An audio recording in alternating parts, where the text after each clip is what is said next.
In display, the Pixel 9 Pro XL comes with a Super Actua 3000 nits display, while the S24 Ultra slightly lags at 2600 nits.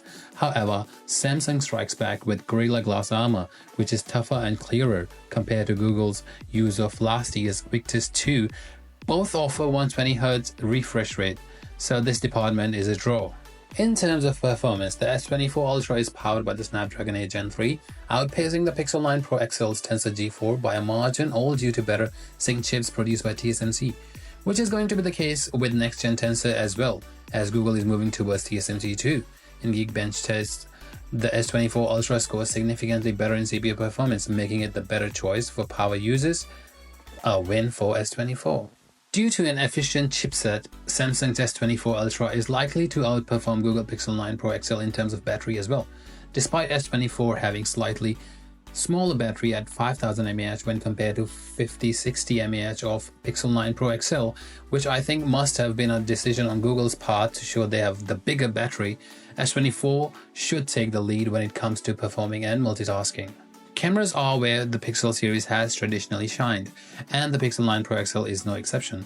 While it packs a 50MP main shooter compared to the S24 Ultra's 200MP, it's Google's AI-driven optimization that makes the difference. Both phones come loaded with AI features, Google with AdMe, Magic Editor and Satellite SOS, and Samsung with enhanced video editing and live translation. Both brands push the boundaries of what your phones can do, and a 16GB RAM in Pixel 9 Pro will push it further. Price-wise, the Pixel 9 Pro XL starts at about $1100 USD, making it $100 cheaper than the S24 Ultra for the base model. But when you compare storage options, the prices even out. So, is the Pixel 9 Pro XL the new king of smartphones?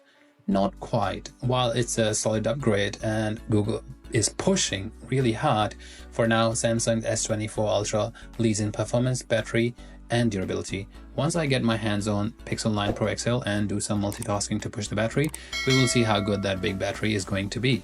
Lastly, make sure to hit the subscribe button for non-sponsored hands-on Pixel 9 Pro XL review and share your thoughts in the comments.